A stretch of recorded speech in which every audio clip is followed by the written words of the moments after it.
Buenas tardes, gracias por estar aquí. Y hoy tenemos una charla un poquito diferente.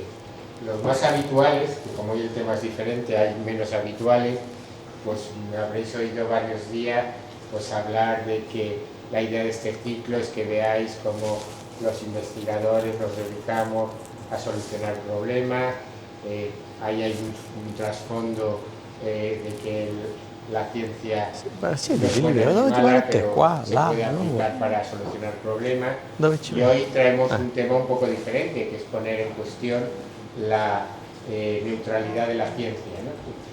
Y eso es importante. O sea, os parecerá que es muy diferente al otro que digo, pero no es muy diferente, es parte del quehacer científico, del método científico, poner en cuestión lo que hacemos, poner en cuestión nuestros resultados, ¿no? Entonces, y esa es la manera de conocer las limitaciones de lo que hacemos y de esa manera poderlo hacer mejor, aplicar mejor. Eso es de lo que va un poco la charla de hoy, en conocer sesgos que tiene la neutralidad de la ciencia. Es muy bonito, es muy cómodo, como dice el título, tener una opinión siempre favorable de la ciencia, pero no responde a toda la complejidad de la investigación, de la priorización de los temas, de la financiación. Que se ha ido. No tienes wifi, tienes el cable, ¿no? Sí, pero el router está allí dentro, para que alcance la señal que no dé la pared en medio. ¿Tengo que acercar el ordenador? Bájalo abajo. Vale, sí. Bueno, entonces para eso tenemos hoy a un científico social del Instituto de Políticas Públicas de Políticas y Bienes Públicos, Vincenzo Pavone. Vincenzo Pavone es científico titular del CSIC y continúa aguantando como director de su instituto. Bueno, no me queda mucho.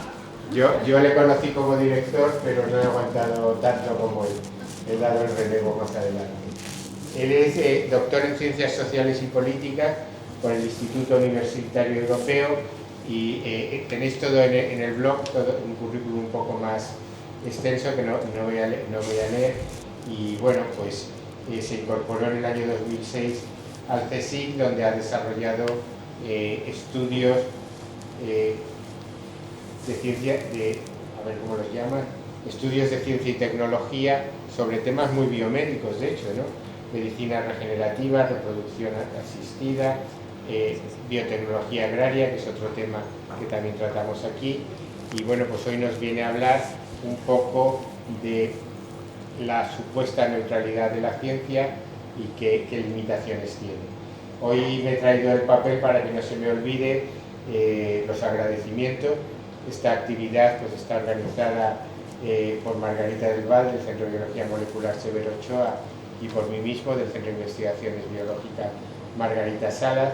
Nos apoya la Asociación Española de Científicos, la Sociedad Española de Inmunología, la Real Sociedad Española de Química y la Fundación DRO pues proporciona un modesto honorario que me tienes que dar.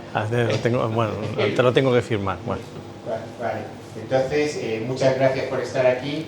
Vamos a aprovechar que somos pocos para hacer muchas preguntas en una charla así casi que podríamos tener una mesa redonda para discutir.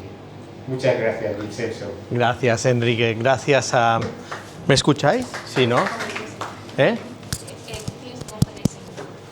¿Tengo que coger esto? Es que eso es solo para la grabación. Vale. Pero igual me escucháis igualmente. Bueno, me resulta un poco incómodo, pero da igual. Intentaré utilizarlo. Os decía, muchas gracias por venir. Gracias a Enrique por invitarme. La verdad que para mí es un placer poder dar esta charla y espero que os resulte interesante. Esta charla recoge ejemplos, provocaciones, trabajos de investigación, anécdotas de 20 años de carrera. O sea, no... Y lo que pretende es un poco familiarizar a los oyentes, a los que escuchan, con los estudios sociales de la ciencia y de la tecnología.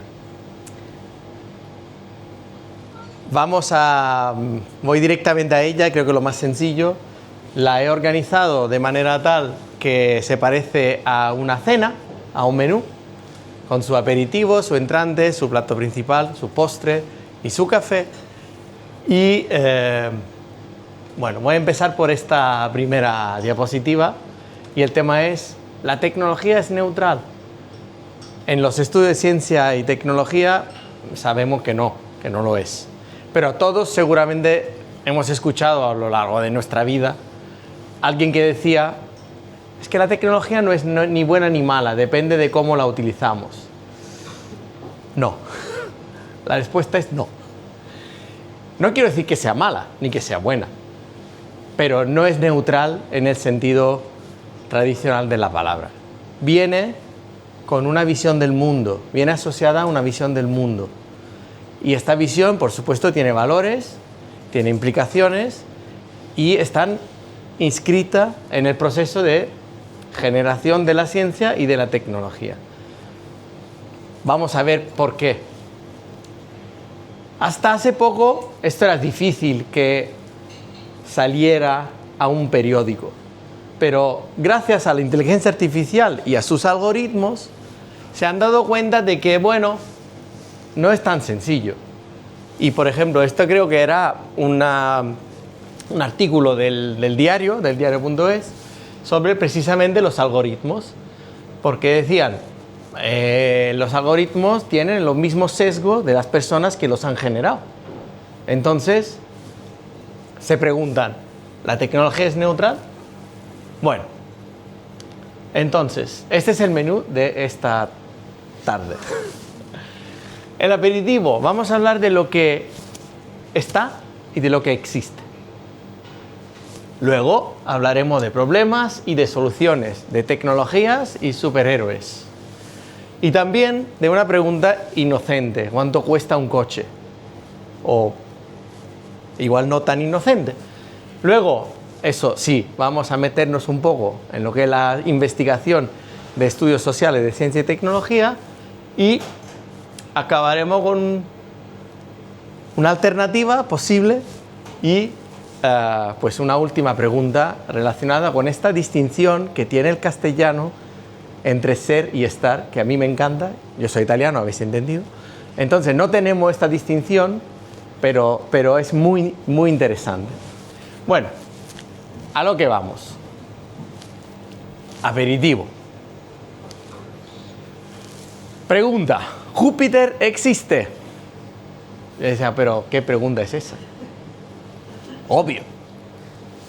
Sabemos que Júpiter existe porque pues hay hasta sondas espaciales dando vuelta alrededor del planeta, sacando fotos, enviando datos, y sabemos que incluso se puede ver con cierta atención sin telescopio, ¿no? En una noche clara de estrellas podemos localizar este planeta. Bien, pero ¿dónde existe Júpiter? Júpiter el planeta se encuentra a 750 millones de kilómetros. Me encanta la astronomía, tenéis que saberlo. Pero el planeta existe exclusivamente en nuestro conocimiento, en la mente de quien lo observa y que habla de él. ¿A qué me refiero? La existencia de algo es un concepto social. Júpiter se encuentra allí donde está y siempre ha estado allí. Antes de los seres humanos, pues también estaba allí. Pero realmente existe en nuestras conversaciones, en nuestros papers, en nuestros artículos y todo lo demás. Pues esto lleva a otra pregunta. ¿Puede existir algo que no está en ningún sitio? Sí. Hay cosas que existen, que están, pero no existen. Conocemos que aproximadamente unos 5.000 exoplanetas, pero hay billones ahí. Están, pero no existen aún. No los hemos observado, no conocemos, no somos conscientes de su existencia. Y también hay cosas que existen, pero no están en ningún sitio. Seguramente habéis visto la película Matrix, que me encanta también. Pues allí, en un momento dado, al personaje se le da una opción de elegir entre las dos píldoras. Si quieres seguir en la Matrix o si quieres salir a lo que es la realidad. La Matrix, ese mundo, existe. Para todas las personas de la película que están enchufadas a la Matrix, la única existencia es la que viven allí. Sin embargo, ellos están en otro sitio, bastante menos interesante y divertido que lo que hay en la Matrix. Entonces, sí pueden existir cosas que no están. Entonces, la ciencia es una de las prácticas sociales que generan existencias, pero no es la única. Hay otras. La pintura, el arte, la literatura. Estas prácticas sociales también generan existencias. Bueno, de algo que no está, quizás, o está a media. Sin embargo, existe.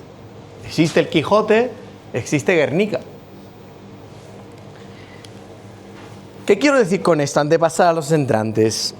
Que la ciencia es una práctica social, está sujeta a la misma dinámica, fuerzas y situaciones de poder que cualquier otra práctica social. Ahora, tiene sus peculiaridades, como el arte, como la literatura, que hacen que genere un conocimiento situado y validable.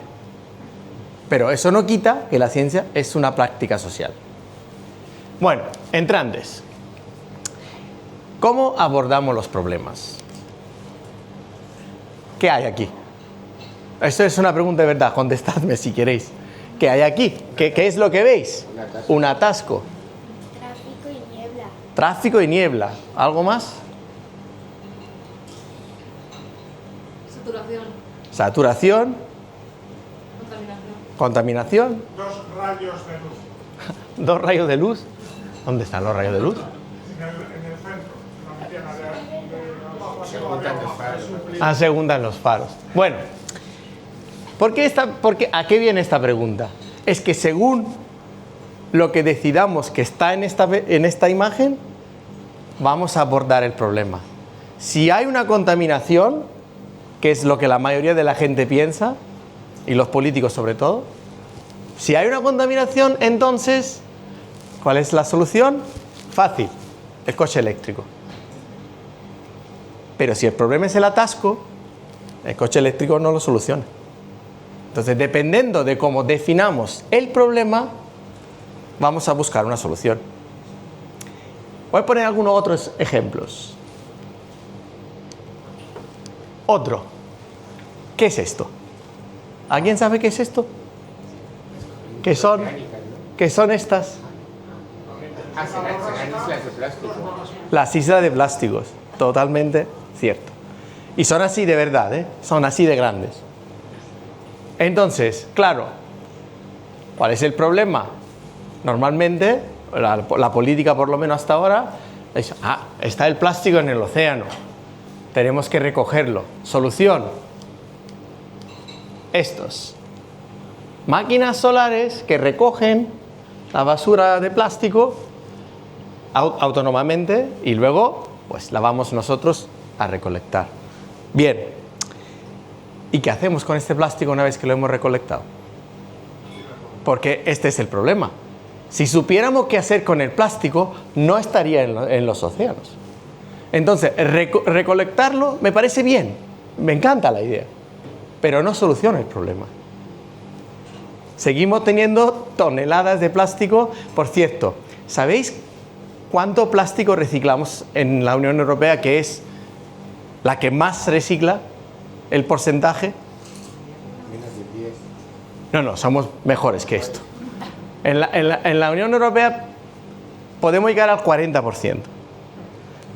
Pero en la Unión Europea. Otros países, mucho menos. Y algunos, nada. ¿Qué pasa con el 60% que no reciclamos? Pues lo vendemos a países que no reciclan. ¿Y qué hacen estos países? Exacto. Bueno, otro, pero no voy a poner mucho, solo 3 ejemplos. Otro. Esto también lo sabéis, son las pirámides poblacionales. Ya veréis, en 2060 lo que nos espera. Bien, y los pocos niños que nacen aquí. Ahora, ¿por qué tenemos la tasa de fertilidad más baja de Europa junto a Italia y la segunda en el mundo después de Corea del Sur? Hay muchas situaciones que nos llevan a no tener hijos, pero ¿cuál es la solución que vamos proponiendo? Congelar óvulos para que las parejas o las mujeres puedan tener hijos ya más tarde en su trayectoria vital. Yo, por ejemplo, a los 40, también sabemos que, no sé si lo sabéis, que el 10% de los niños en España nace de reproducción asistida y que las madres que tienen hijos a los 40 es un porcentaje cada vez más amplio. Ahora, esta tecnología de reproducción asistida, en el mejor de los casos, consigue el embarazo en el 30% de los intentos. Con lo cual, 1 de 3. Dicho esto, si seguimos teniendo hijos con 40 y tantos, y yo también fui culpable en su momento, tenemos un problema como sociedad. A mí me encantaría que esto funcionara al 100%, pero si las familias tienen hijos con 40 y poco o 40 y tantos, van a tener un problema de cuidados, porque tienen que cuidar de los niños y de sus mayores a la vez, que a lo mejor tienen 80. Y esto es un problema social muy grande, porque no hay recursos para todo esto. Entonces, ¿realmente queremos que esta sea la solución? ¿A qué voy? Todo esto es para decir que la definición es lo fundamental de abordar un problema. Cualquier solución a un problema será tan eficaz como la definición que hemos dado al problema en un primer momento. Con lo cual, esto de la definición nos lo tenemos que currar más de lo que hacemos ahora. Una de las dificultades que tenemos como sociedad y como sistema de policy making político es que en muchos casos hemos adoptado una actitud basada un poco en el método de la ingeniería. Es decir, coger problemas complejos, romperlos en problemas pequeños y buscar soluciones tecnológicas a estos problemas pequeños. Puede que en algunos casos funcione, pero nos perdemos de vista el contexto, lo que ha generado el problema, porque muchos de los problemas están conectados entre ellos. Bueno, si definimos un problema en función de las tecnologías y exclusivamente en función de ellas, nos olvidamos de muchas cosas. Nos olvidamos de que en Madrid los atascos se generan por la forma en la que las viviendas está estructurada y dónde están las empresas. La vivienda de la clase trabajadora tiene la tendencia a estar en el sur, las empresas están en el norte, con lo cual todos los días millones de personas se mueven desde el sur hacia el norte. No es solo un problema de atasco, de contaminación, es un problema de vivienda. Nos olvidamos que hay un problema de producción de plástico, no de recogida, de producción. Produce billones de euros la industria del plástico y seguimos produciendo plástico. Nos olvidamos de que el CO2, que es un problema muy serio, procede de los coches, pero no solamente de ellos. De hecho, el 15% de las emisiones, el 16% de las emisiones procede del transporte, pero todo lo demás procede de otra cosa, sobre todo empresas. Allí, ¿qué hacemos con esto? Y nos olvidamos que no es una casualidad que los países que peor fertilidad tienen son los países que más precariedad laboral tienen, como podéis ver en este gráfico. Las cosas están conectadas. Ahora, ¿qué tienen en común estas tecnologías? Creo que lo que más se puede ver que tienen en común es que son tecnologías que tienen una gran ventaja. No cambian el sistema en el que vivimos. No nos obligan a cuestionar el orden social en el que vivimos. Buscan soluciones individuales compatibles con el sistema social, con el orden social en el que vivimos. ¿Que hay contaminación? Coche eléctrico, así seguimos con el coche. ¿Que hay problema de plástico? Pues lo vamos a recolectar, pero no cuestionamos la producción. ¿Y que hay problema de fertilidad? Pues más reproducción asistida, sin cuestionar la precariedad laboral. ¿Qué quiero decir? Que más que soluciones para salvar el planeta de la crisis, de las crisis en la que vivimos, son intentos de salvar el sistema capitalista de sus propias consecuencias.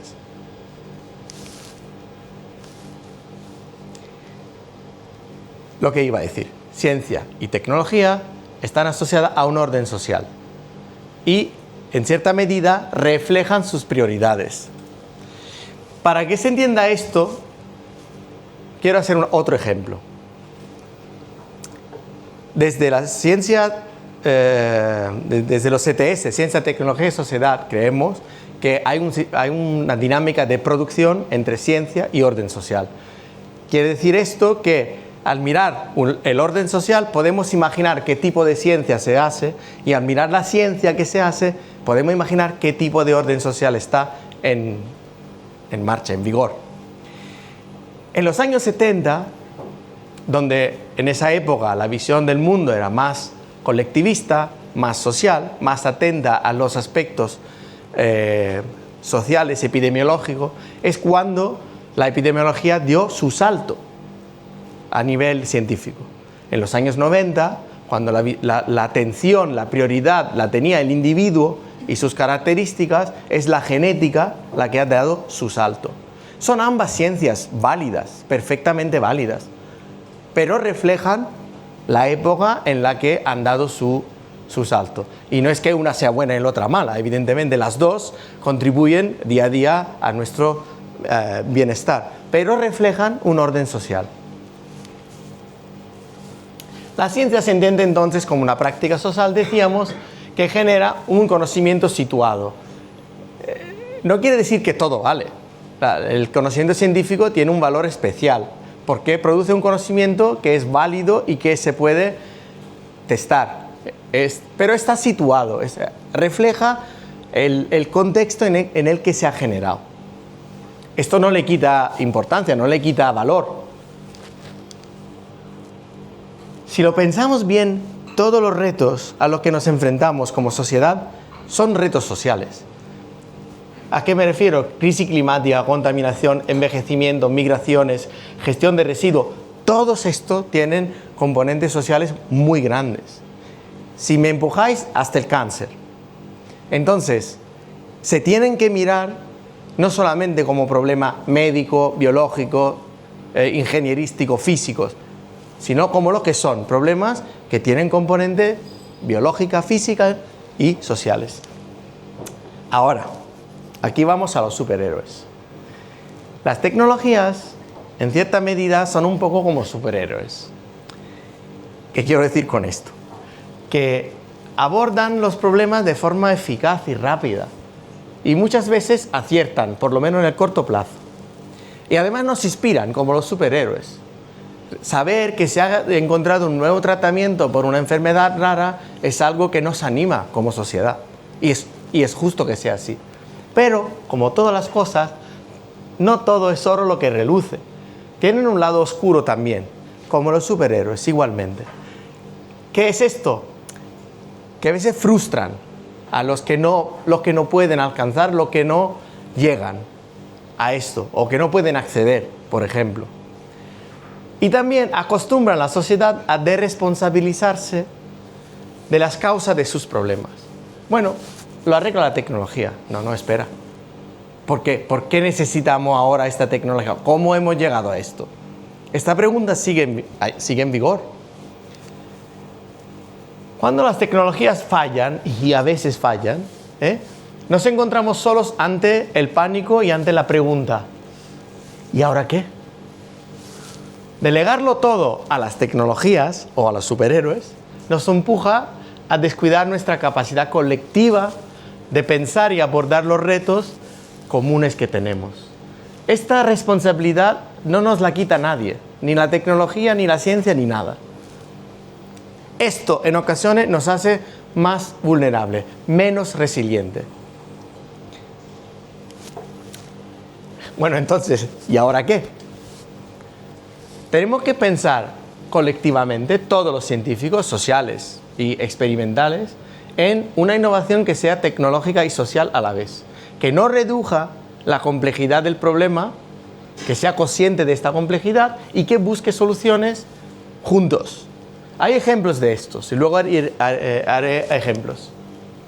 Pero para empezar, antes de hacer eso, tenemos que hacer un diagnóstico de estas tecnologías y de la ciencia detrás. ¿Cómo lo hacemos? Pues otra vez con un ejemplo. Ahora, el tema del coche. Si miramos en la web, este coche cuesta 43.500 euros, la versión básica, ¿vale? Pero ¿es esto lo que cuesta un coche realmente? Hay que pensarlo bien, porque la respuesta es no. Un coche es mucho más caro que esto. ¿Por qué? Porque un coche, como cualquier tecnología, no tiene sentido sin la infraestructura social y normativa y tecnológica que permite a este objeto tener sentido, funcionar. Necesitamos carreteras, gasolineras, talleres, escuela de conducir, ambulancias, policías y muchas más cosas. Y todo esto tiene un coste y lo pagamos colectivamente, algunos. La gasolina no, pero otros sí. Sin esta infraestructura, el coche es una caja con 4 ruedas, no tiene sentido, no sirve de nada. Y lo hacemos y lo pagamos porque nos parece bien ir en coche. O sea, tiene una legitimidad, esta tecnología tiene una legitimidad. Yo tengo coche. Pensamos que es una buena cosa. Nos da libertad, nos permite alcanzar lugares lejanos, pero ¿por qué hemos acabado moviéndonos en coche? Esa es otra pregunta que parece inocente y no lo es. Está claro que al principio las distancias a cubrirla, yo qué sé, en caballo o andando, estaban los lugares muy lejos. Y esto al principio dio una ventaja. Claro, pues puedo llegar con el coche mucho más rápido. Bien, ¿qué pasa? Que esto vale cuando hay pocos coches. Y esto vale cuando los lugares importantes de nuestra vida están cerca. Pero precisamente porque teníamos el coche, empezamos a vivir lejos de los lugares relevantes de nuestra vida, lejos del trabajo, lejos del colegio, lejos del centro comercial o de donde hay tiendas para comprar, lejos. Y entonces al final no tardamos menos, tardamos igual, pero en coche. Y es más, hemos construido un entorno donde la gente está dispersa. En Europa no tanto, porque nuestras ciudades son antiguas, pero en Estados Unidos, como veremos, esto es un tema muy serio. Y esto es el ejemplo, esa anécdota que os cuento. Yo me encontraba en Berkeley haciendo un periodo de visitante. Vino un alto cargo de la administración Obama, que acababa de entrar en ese momento, era el primer trimestre de 2009, y nos contó los intentos que estaban pensando de favorecer el ferrocarril a expensa del coche, y que esto le parecía una buena idea porque en Europa esto funciona, y se encontraron con un problema que no sabían cómo solucionar. Y el problema es tan sencillo como ¿dónde ponemos las estaciones? Si toda la gente vive dispersa en suburbios, caso de California en este caso, ¿dónde mete la estación? No hay centro. Entonces, esto era un problema estructural importante, tan importante que al final creo que lo dejaron, porque no había cómo solucionar esto. Una cosa es moverse entre San Francisco y Los Ángeles, ahí no hay problema, puedes poner un tren, pero esto no recoge toda la población que está en los suburbios. Bueno, entonces, lo que en un momento dado nos pareció una buena solución, pues se convirtió en otro momento en un problema. Bien, de esto sacamos 3 lecciones. 1. La tecnología tiene sentido solo en relación con las infraestructuras sociotécnicas que la genera y la mantiene. Sin esta infraestructura no tiene sentido. 2. La implicación de una tecnología, la implementación, implica un coste más elevado que su precio de mercado. Siempre tiene costes añadidos. Y para valorarla necesitamos mirar 4 factores. Primero, la definición, y de esto ya he hablado, no volveré a hablar. Pero hay 3 más. Riesgos y beneficios que no siempre afectan a las mismas personas. Y este es el tema. Y luego, el contexto social en el que se implementa la tecnología. Y por último, la relación entre ciudadanía y medio ambiente, porque la tecnología tiene capacidad de alterar esta relación. Voy rápido a ver cada una de estas. Ya os he comentado el tema de la coproducción entre ciencia y orden social, ciencia, tecnología y orden social. Este concepto lo ha desarrollado Sheila Jasanoff en este libro, States of Knowledge, es muy bueno, es un libro fundamental para nuestros estudios y se basa en estudio de lo que son frames, que son marcos. Los marcos son principios de selección, énfasis e presentación compuestos de pequeñas teorías tácitas sobre lo que existe, ocurre e importa realmente. O como yo digo, lo que es viable, legítimo y deseable. La ciencia nos habla de esto, las tecnologías nos hablan de esto, de lo que es legítimo, posible y deseable. Y esto implica un orden social, una serie de prioridades. Otra vez, un ejemplo concreto. Me encontraba en el aeropuerto de Bruselas, volviendo de un proyecto europeo, y me encontré con este maravilloso ejemplo de frame. Una publicidad de Syngenta sobre los transgénicos. Pone ese tema. Como el agua es un recurso escaso, ¿cómo podemos preservarla? Y pone 2 opciones. Crecer menos comida, o sea, generar menos comida, o generar una comida que necesita menos agua. Ahora, si me lo ponen así, ¿qué voy a contestar? No tengo otra. ¿Cómo voy a decir, no quiero menos comida? Es evidente. Pero esto desvía la atención al problema de fondo, que es ¿por qué tenemos poca agua? ¿Qué pasa con el agua? Y además, si seguimos por ese camino de Syngenta, podemos ver que ellos dicen, lo importante es el acceso.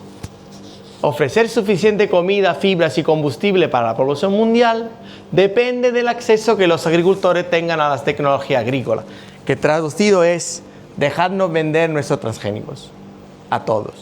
Segundo, el rechazo. En realidad, el rechazo a la ciencia en los procesos de evaluación de la tecnología está denegando comida e ingresos a los que más se beneficiarían de estas nuevas tecnologías. ¿Y quiénes son estos que más se beneficiarían? Pues ahí es la cuestión. Exacto, bien. ¿Riesgos y beneficios para quién? Porque probablemente, no siempre, pero se puede dar el caso de que los riesgos lo asumen alguna parte de la población y los beneficios se los llevan otros. Entonces da igual que los beneficios sean mayores que los riesgos. El problema es a quién van estos beneficios. Entonces ese es un primer filtro. Cuando miramos una tecnología tenemos que ver cómo se distribuyen riesgos y beneficios. Segundo, una vez que esta tecnología ha pasado el primer filtro, vamos al segundo. ¿Qué pasa cuando la vamos a implementar en un determinado contexto? Es el contexto seguro, no la tecnología, el contexto. Una cosa es un laboratorio, una cosa es un valle de los Pirineos. Son 2 cosas distintas. Entonces, hay que ver el contexto. Otro ejemplo que procede de un proyecto de investigación del año 2008 de mi colega Joanna Goven, al que yo participé como externo, como asesor externo. Se encontraron con una tecnología que funcionaba muy bien y cuyos beneficios podían ser muy relevantes para la sociedad, que es biofarming. O sea, modificar genéticamente, en este caso, las vacas para que puedan producir proteínas de interés médico. Hay varias. Lactoferrina, mielina y otra que es una antitropina. Funciona. O sea, la tecnología funciona. Pero el contexto en el que querían implementarla tenía problemas. Hablaron con los ganaderos de Nueva Zelanda. Y ellos dijeron, mira, lo hemos evaluado y no podemos, no nos conviene. ¿Por qué? Si vamos por las vacas transgénicas, tenemos que dejar la cooperativa Fonterra en la que trabajamos, que nos asegura todos los años unos ingresos mínimo importantes. Segundo, no creemos que podemos garantizar la seguridad de estas vacas y la falta de contaminación con vacas no transgénicas. Y no podemos asegurar que no haya error humano. Por más multas, por más normas y por más controles que vais a poner, no lo podemos garantizar. El resultado es que en ese momento se paró. En 2017 he leído recientemente que lo han retomado, pero se mantiene una cosa muy pequeña. Solo hay una empresa que tiene vacas y cabras transgénicas actualmente funcionando. Entonces, ahí el tema del contexto era fundamental, pero no se valoró en su debida forma.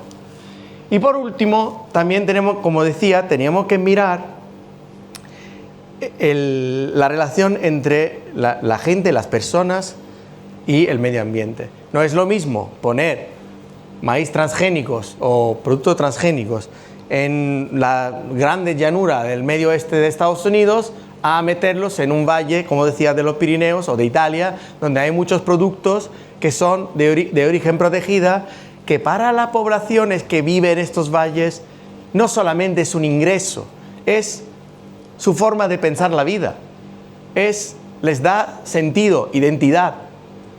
Cambiar una por otra puede que sea económicamente beneficioso, pero les afecta su forma de vivir el mundo, su relación con su entorno. Y esto también tiene un valor que hay que tener en cuenta. Bien, pues ya vamos para los postres, así no voy a aburrir mucho. Volvamos al atasco del comienzo. Cuando se empezó a abordar el tema del atasco, se pensó que igual los coches compartidos podían ser una solución.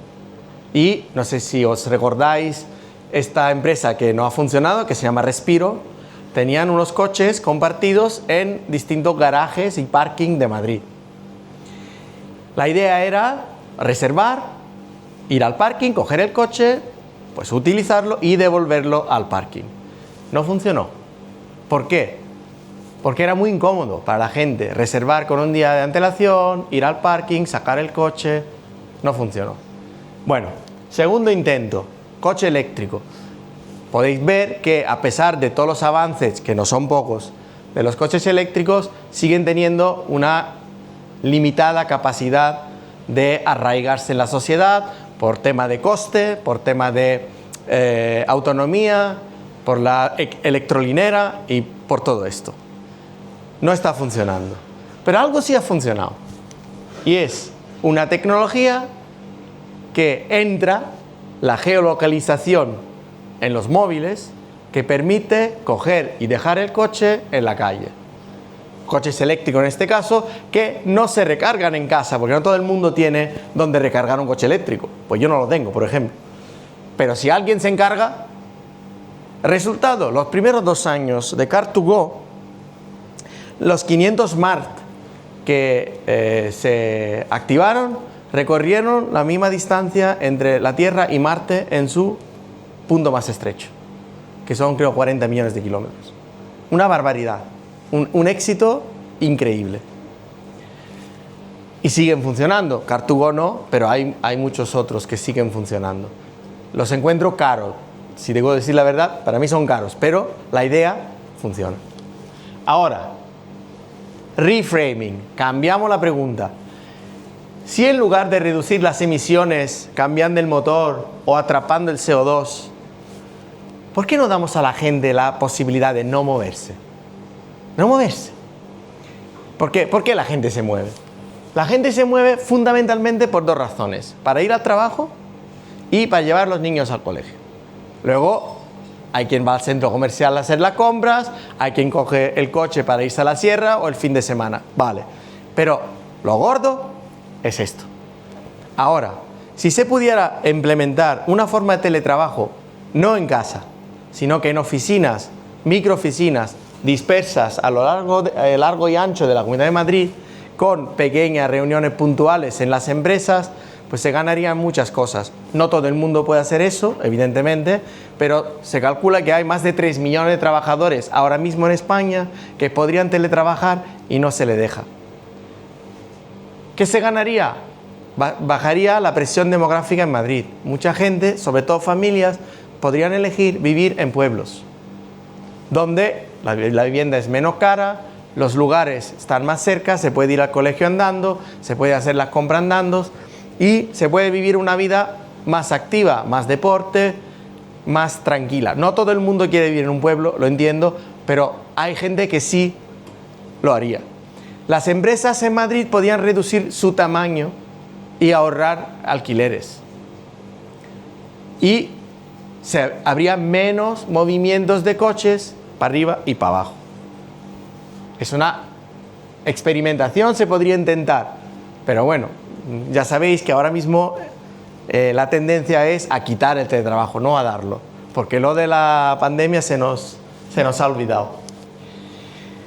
Bien, pues voy acabando. Ahora, lo que os decía, ser o estar. ¿Por qué me gusta? Porque hay un chiste, o bueno, no sé si es un chiste realmente, pero todo el mundo dice, cuando estás en un atasco, recuerda que no estás en un atasco, tú eres el atasco. Es así. Ahora, lo quiero decir porque esto vale para muchas cosas. Si estamos en democracia, no. Somos la democracia. Nosotros dejamos de ser democráticos, no hay democracia. No estamos, somos. Lo mismo pasa con estas tecnologías. La gran pregunta que yo dejo aquí abierta, aunque estoy trabajando en ella, es, con la llegada de la inteligencia artificial, ¿qué personas vamos a ser? Porque no se trata de una herramienta que usamos, no nos engañemos. Va a cambiar la forma en la que nos percibimos a nosotros mismos. ¿Quiénes somos? Una vez que la inteligencia artificial se ha instalado en nuestra vida. Ya lo hemos visto con las redes sociales. Nos han cambiado. Las personas han cambiado las relaciones, han cambiado la forma de pensarse, de pensar a los demás, de relacionarse. Ha cambiado radicalmente muchas cosas. La inteligencia artificial va a pasar lo mismo. Entonces, ¿quiénes vamos a ser dentro de 5 o 10 años? Bien, yo creo que esto de la despedida igual lo puedo ahorrar porque podéis hacer preguntas. En todo caso, pues nada, muchas gracias por vuestra atención.